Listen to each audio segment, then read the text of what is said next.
So you want to be a YouTuber, hey? Well, your first step is being right here, right now. Let's find out if it's even a viable career option anymore. It snowed this morning, so I figured I might as well take this opportunity to film what might be the last video in my car till next summer.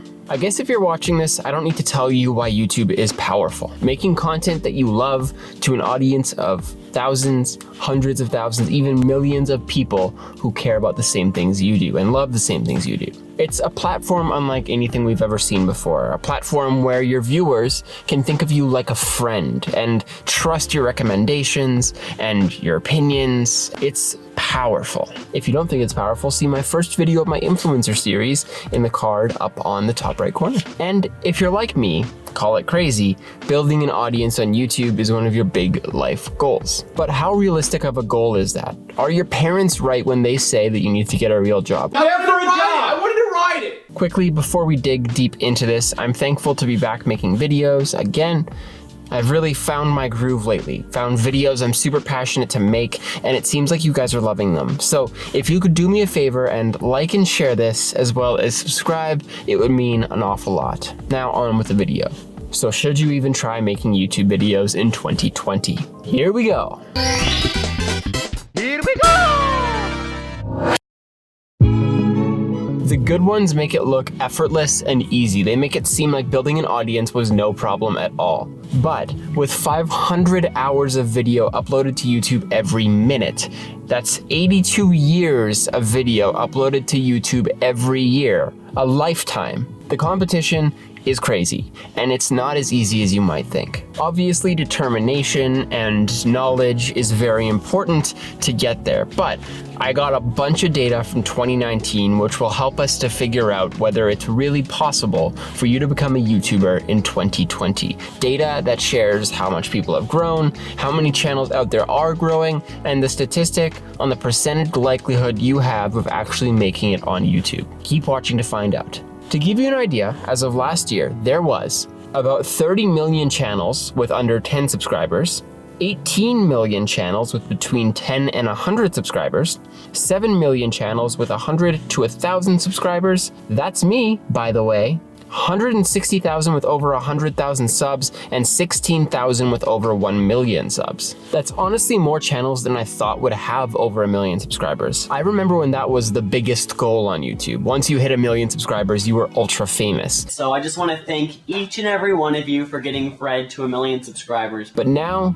it's different. 1 million is like the accepted standard to be considered a YouTuber. But apparently between 2018 and 2019, there was a 65% growth in channels over 1 million subscribers.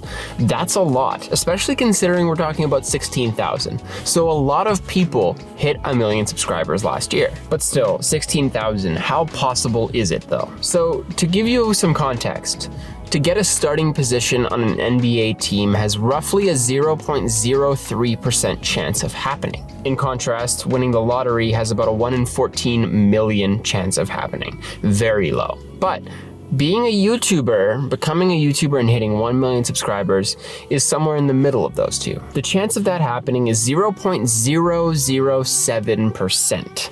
So it doesn't happen often. There is a chance that it can happen, but you gotta be willing to put in work to get there, lots of it. And if it's your dream, it's a good challenge. It's a lifelong challenge. It's not something that'll just happen tomorrow. But to make a living off of YouTube, do you really need 1 million subscribers? I guess that depends on what you would quantify as a living. So the minimum wage where I live is about $2,400 a month. If you wanted to make $2,400 a month on YouTube at a $3 CPM, you'd roughly need about 800,000 views to get that. Now, that sounds really hard, but I promise you it really isn't that bad.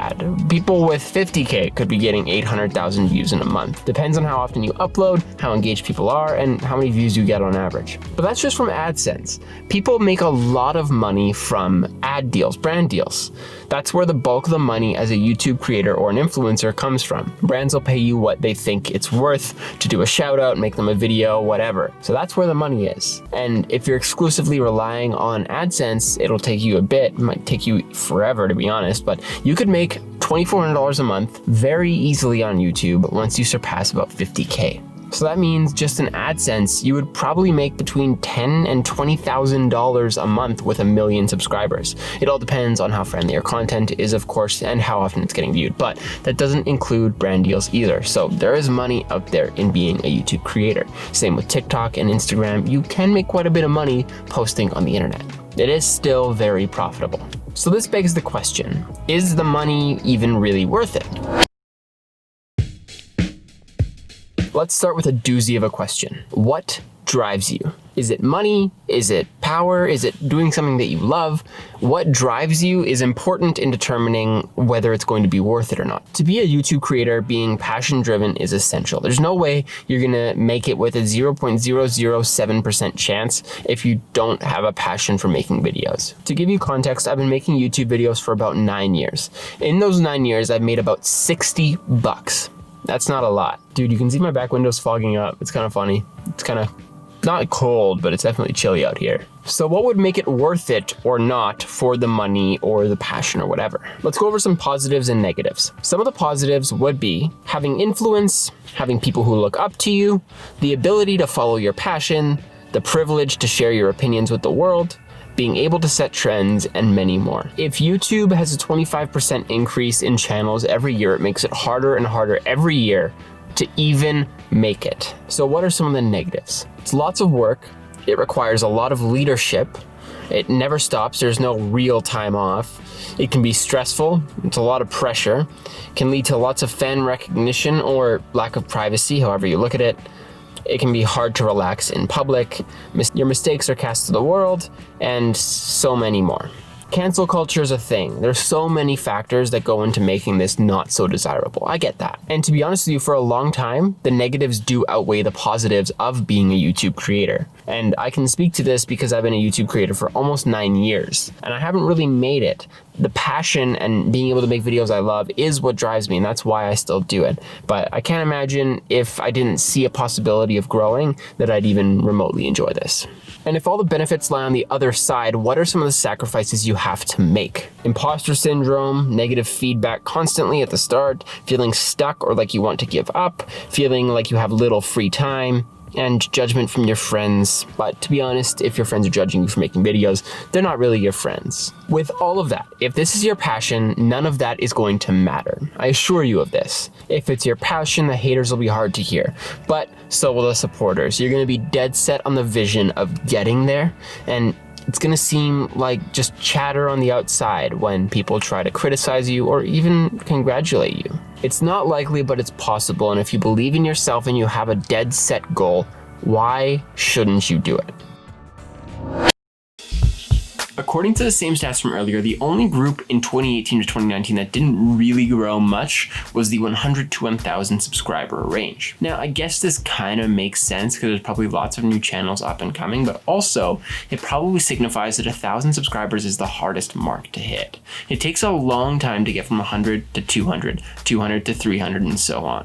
But after 500 to 1,000 and 1,000 to 2,000, it's much easier because the traction's starting to build. And this is proven because the 1,000 to 10,000 range is the one that grew the most. Let me draw you a graph quickly to illustrate my little point from this data. This graph compares how fast you grow to how many subscribers you currently have. As you continue to build and continue to grow and you get more subs, more people are sharing, more people are commenting, and the algorithm starts to pick you up more, meaning you grow faster. The more subs you have, the faster you grow, until the end where it definitely slows down. You have a moment where it starts to pick up and then a moment where it starts to slow down. And as you get really, really high up, it definitely does slow down and it stops being as exponential. So it's the first part that's hard, and why shouldn't you give it a shot at least? If you truly believe in yourself, you should put yourself to it. This applies to anything and everything in life. If you truly believe you're meant to do something, do it. It doesn't even have to be a profit source or an income source. Just do it because you want to do it. Even if it isn't a side hustle or a job, just do it as a hobby. Do it for fun. You should always be letting your passions flow in life. So why do I want to do this?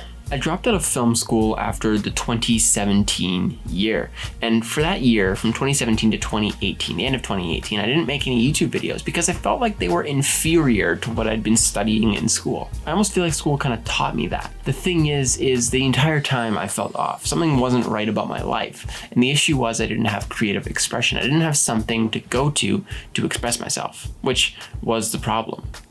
As soon as I got back into it, I felt a million times better. And ever since, I know that that's an important part of my life. Creating is important to me. So if something is that way for you, and if that thing is YouTube creating, or even TikTok and Instagram or Snapchat, get out there and do it.